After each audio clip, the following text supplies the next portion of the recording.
राधे राधे। राधे राधे महाराज जी। गुरुदेव, हम जैसे अधम जनों के लिए ये निर्णय व विवेक आपकी कृपा व संकेत के बिना संभव नहीं है कि एक गृहस्थ ये विवेक कैसे धारण करे कि पारिवारिक व सामाजिक दायित्वों में से कौन से धर्म रूप से अनिवार्य हैं और किन कर्तव्यों को साधना में बाधक जानकर त्याग देना चाहिए। हाँ, सबसे पहली बात है, साधना में बाधक परिवार का पोषण या समाज की सेवा नहीं है। साधना में बाधक पाप आचरण है। जैसे आप गृहस्थ हैं, आपके अंदर काम वेदना है, तो आपकी पत्नी है, लेकिन वही काम वेदना किसी पर नारी के लिए ये बाधक हो गई, ये आपके लिए पाप नाशक हो गया। आप गृहस्थ हैं, आपको धन कमाना है, धर्म युक्त अपने कर्तव्य का पालन, किसान है, व्यापारी है, जो भी है, आप अपने धर्म का पालन करते हैं। सबको पता है ये बेईमानी है और ये धर्म है, सबको पता है कि अब मैं बेईमानी कर रहा हूं, अब मैं धर्म कर रहा हूं। तो धन कमाना है, हमें धन चाहिए, गृहस्थ है, लेकिन धर्म युक्त आचरण से, पापाचरण से नहीं। तो साधना में पापाचरण, अधर्म का त्याग किया गया है, ना कि धर्म युक्त आचरणों का। अगर धन नहीं होगा तो हम अपने परिवार का पोषण नहीं कर पाएंगे, परिवार का पोषण नहीं कर पाएंगे तो भक्ति कैसे होगी। भाई, भजन के लिए भी तो हमारा कर्तव्य कर्म पूरा होना आवश्यक है। अगर कर्तव्य कर्म पूरा ना हुआ तो फिर भजन नहीं होगा। फिर ये भी बात समझ लो, अब घर में गए तो आवश्यकताओं की भरमार है और आप धन कमा नहीं रहे, माला लिए घूम रहे, तो न माला में मन लगेगा क्योंकि अशांति है सब जगह। तो खूब मेहनत से धर्म पूर्वक धन कमाओ, परिवार का पोषण करो, और जिन वासनाओं की पूर्ति से अपनी उपासना में बाधा नहीं लगती, धर्म पूर्वक अपनी वासनाओं की पूर्ति करो। गृहस्थ आश्रम में जो धर्म है वो ऐसे है। गृहस्थ आश्रम में त्याग प्रधान नहीं है, विरक्त आश्रम में त्याग प्रधान है।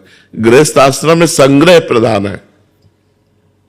अन्न धन वस्तु आदि का संग्रह करना, परिवार का पोषण करना, भगवान का सुमिरन करना, धर्म पूर्वक विषयों का सेवन करना। ऐसा थोड़ी कि विषयों का त्याग है। अब मान लो आप गृहस्थ हो, अब आप सोचो कि मैं आजीवन ब्रह्मचर्य रहूंगा, तो ये निषेध है, ये नहीं सोचना है। विरक्त के लिए आजीवन ब्रह्मचर्य है, गृहस्थ के लिए समय समय पर पत्नी से सहवास करना धर्म है, वो अधर्म नहीं है। अब एकदम पशुवत आचरण करना तो नहीं। इसी तरह पूरे विषय को ले ले कि धर्म पूर्वक सेवन करना वो हमारे लिए विधि है और अधर्म का निषेध है, अधर्म का त्याग है, तो हमारा परमार्थ बन जाएगा। अब सामाजिक और पारिवारिक, तो प्रधानता पारिवारिक की देनी है, द्वितीय में समाज है। मान लो ये बीमार है और एक घर का व्यक्ति बीमार है, तो इनकी बीमारी के लिए अगर हमारी श्रद्धा है, हमारे पास 100 रुपया है तो हम दे देते हैं, लेकिन हमें यह देखना है कि जेब में 400 रुपया और होना चाहिए 100 देने के बाद, क्योंकि हमारे घर में भी बीमार है और भी व्यवस्था है। तो अपने परिवार की सुख सुविधा देखते हुए हम परमार्थ करें, दान पुण्य परोपकार अपने परिवार को दे। देहाती भाषा में कहते हैं उतना पैर पसारिए जितनी लंबी चादर हो। तो हमारे को पता है कि हमारी जेब में 500 रुपए है, 100 से इनका काम चल जाएगा और 400 से हमारे परिवार का पोषण और बीमारी का काम चल जाएगा, तो हम 100 दे सकते हैं। लेकिन और हम 100 नहीं निकाल पाएंगे क्योंकि हमारा परिवार भी है। तो हमें परिवार की प्राथमिकता रखते हुए परोपकार करना है। हाँ, कहीं ऐसी बात आ गई कि कोई भूखा है, तो आज हम भूखे रह सकते हैं, परिवार नहीं।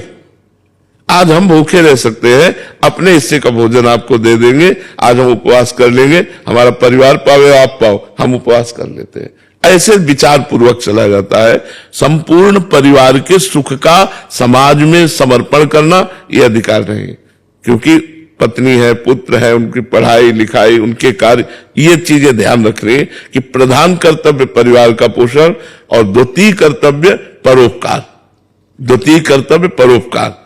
तो अपने परिवार का पोषण करते हुए परोपकार करना, नहीं ऐसे परोपकार में जिसमें पूरा परिवार छिन्न भिन्न हो जाए, परेशान हो जाए, ऐसा नहीं कहा गया। जिससे आपके परिवार का पोषण होता रहे और परोपकार भी होता रहे। ऐसा इसीलिए शास्त्रीय सिद्धांत में वर्णन है कि 100 में 10 रुपया, 100 में 10 रुपया धर्म पूर्वक कमाए हुए से आप परोपकार कर सकते हो। 90 रुपया आपको अपने परिवार उसका विभाजन करना है कि 90 में कुछ बैंक बैलेंस करना है, कुछ खर्चा करना है, कुछ परिवार के मनोरंजन में लगाना है, 10 रुपए धर्म में लगा सकते हो।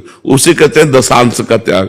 अपने धर्म से कमाए हुए 100 रुपए में से 10 रुपए आप धर्म में लगा सकते हो और 90 रुपए से अपने परिवार का पोषण कर सकते हो। महाराज जी, जैसे आपने ब्रह्मचर्य पे बताया कि ब्रह्मचर्य गृहस्थी में रहना चाहिए कि नहीं, जैसे अगर बच्चे हो गए हैं तो उसके बाद दोनों की राजी होनी चाहिए, दोनों की सहमति होनी चाहिए कि पत्नी भी सहमति दे दे कि हम आजीवन ब्रह्मचर्य रहेंगे और आप भी आजीवन ब्रह्मचर्य रहिए, तो फिर ब्रह्मचर्य रह सकते हैं। यदि पत्नी राजी नहीं है तो आपका राजीपना होना ठीक नहीं है, क्योंकि वो व्यभिचार करेगा तो आप भी पतित हो जाएंगे। आपकी अर्धांगिनी उसका सहयोग देना आपका कर्तव्य बनता है। यदि वो कामना से पीड़ित हो रही तो हमें उसकी कामना का उपाय करना चाहिए। वहां हम फिर ब्रह्मचर्य का गीत न गावें, क्योंकि गृहस्थ धर्म है ना। अब मान लो आप न कामना न पूर्ति करे, फिर वो इधर उधर धर्म विरुद्ध आचरण करे, तो हमारा दाहिना हाथ धर्म में चले, बायां हाथ अधर्म में चले तो क्या है? अर्धांगिनी है, हमारे आधे शरीर का अधिकार उसको है, अर्धांगिनी कहा गया है स्त्री को। तो ये देख के दोनों की सहमति से फिर हम आजीवन ब्रह्मचर्य रह सकते हैं।